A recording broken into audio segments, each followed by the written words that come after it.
Serdecznie zapraszam do odcinka 100 playlisty Mroczna Historia pod tytułem Potomkowie ludu Kanaan, część 37.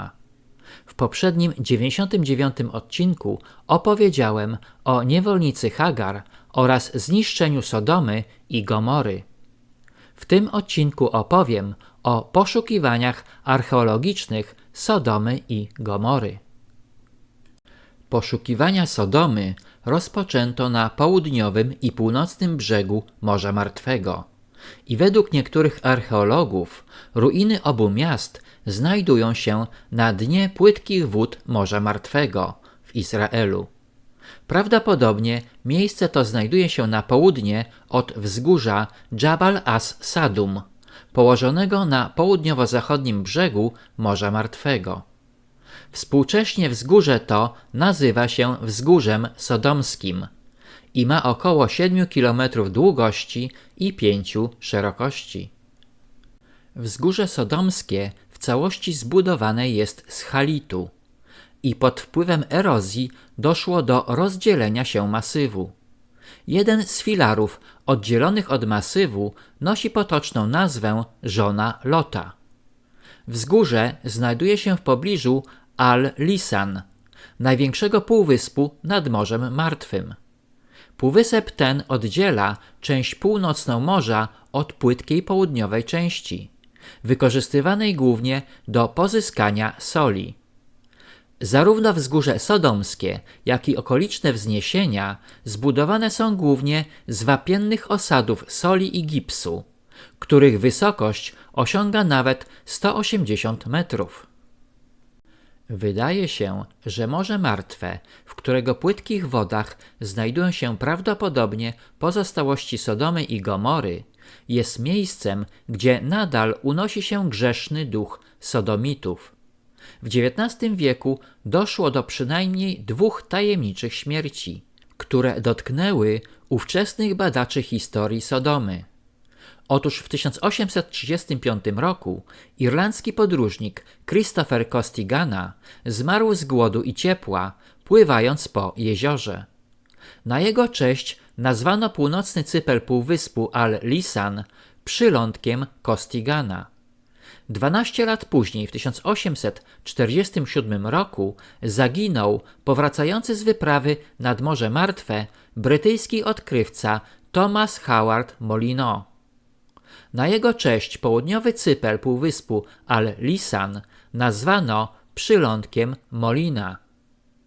Naukowcy z uniwersytetów w Santa Ana i Albuquerque w Stanach Zjednoczonych twierdzą, że Sodoma była nazwą miasta z epoki brązu o nazwie Tal el-Haman, znajdującego się na terenie współczesnej Jordanii, które prawdopodobnie zostało zniszczone w wyniku eksplozji asteroidy przelatującej nad tym obszarem około roku 1650 przed naszą erą.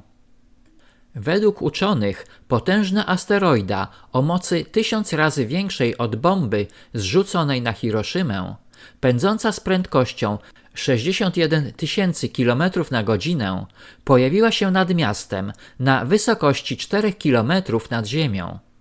Doszło wówczas do eksplozji, która zabiła mieszkańców i zniszczyła miasto.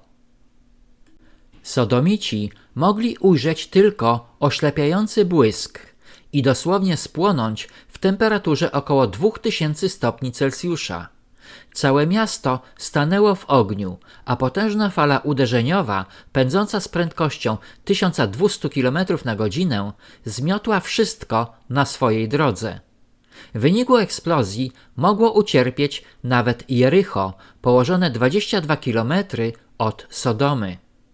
W mediach pojawił się artykuł o licznych śladach katastrofy, która wydarzyła się w mieście Tal el-Haman w 1650 roku przed naszą erą, zniszczonym przez ciało niebieskie typu meteorytu tunguskiego. Według archeologa Stephena Collinsa, kierującego wykopaliskami w Tal el-Haman od 2005 roku, odkryte miejsce jest biblijną Sodomą, czyli miastem z czasów Abrahama, zniszczonym przez Boga wraz z Gomorą za grzechy jego mieszkańców. Archeolodzy potwierdzili, że miasto Tel El-Haman, jak inne miejscowości w południowej dolinie Jordanu, w tym Jericho, zostały w niewyjaśniony sposób opuszczone i dopiero około roku 1200 przed naszą erą pojawiły się tam ludzkie osady, znacznie skromniejsze od miast epoki brązu. Odkryto ślady wyraźnej spalenizny na fragmentach ceramiki, cegły mułowej i kościach ludzkich. Badania radiowęglowe warstwy spalenizny wykazały, że do potężnego pożaru doszło w przedziale od 1686 do 1632 roku przed naszą erą, co potwierdziło również datowanie na podstawie ceramiki. Odkryto struktury podobne do diamentów, które mogły być wytworzone w wysokiej temperaturze. Badane fragmenty nadtopionej ceramiki, cegieł mułowych i elementów konstrukcyjnych dachu wykazały, że musiała zaistnieć temperatura ponad 1250 stopni Celsjusza, która była nieosiągalna dla działalności ówczesnych ludzi. Znaleziono również ślady stopionych lub nadtopionych metali i soli, która mogła pochodzić od gwałtownych wybuchów zasolonych wód Morza Martwego. Również w Jerichu odkryto w warstwie spalenizny szczątki ludzkie, ale bez śladów działań zbrojnych, które potencjalnie mogłyby doprowadzić do zagłady tego miasta. Porównując zniszczenia dokonane przez meteoryt tunguski i odległość miasta Tal el-Haman od Jericha, autorzy artykułu w Scientific Reports uznali, że meteoryt sodomicki był zdecydowanie większy niż meteoryt tunguski. Naukowcy odrzucili wszystkie inne przyczyny zniszczenia Sodomy i Gomory, jak na przykład wybuch wulkanu Tera na wyspie Santoryn, który nastąpił już po opuszczeniu tych terenów. Wykluczono działalność człowieka czy uderzenie pioruna, a brak krateru meteorytowego wskazuje, że do wybuchu doszło nad ziemią. Według oficjalnej wersji naukowej starożytna metropolia Sodoma i Gomora została prawdopodobnie zniszczona przez bezprecedensową klęskę żywiołową. Dla wyjaśnienia, w drugiej połowie XVI wieku przed naszą erą na Santorynie miał miejsce potężny wybuch wulkanu Tera. Na wyspie istniała rozwinięta kultura minojska i jej mieszkańcy opuścili wyspę po wielkim trzęsieniu ziemi, które nawiedziło wyspę tuż przed wybuchem wulkanu. Wybuch wulkanu przyczynił się do znacznego zniszczenia położonej ponad 110 km na południe Krety. Według naukowców wybuch wulkanu spowodował jego zapadnięcie na około 300 do 400 metrów pod powierzchnię obecnego poziomu morza i wywołał powstanie olbrzymiej fali tsunami o wysokości dochodzącej do 200 metrów. Wybuchowi wulkanu Tera przypisuje się również zniszczenie wyspy z mityczną Atlantydą. Zdaniem doktora Stephena Careya wyrzucany z krateru popiół zasłonił dopływ promieni słonecznych na całym obszarze basenu Morza Śródziemnego, a co najmniej na obszarze 300 000 km². Grubość pumeksu wulkanicznego pokrywającego dno morskie wokół wyspy wynosi 80 metrów i szacuje się, że wulkan wyrzucił z krateru około 60 km² magmy. Powróćmy do Lota i jego rodziny. Pomimo ucieczki z Sodomy, grzechy sodomitów zdawały się prześladować pozostałą przy życiu rodzinę Lota. Kiedy Lot wyszedł z Soaru, zamieszkał wraz z córkami w górskiej pieczarze.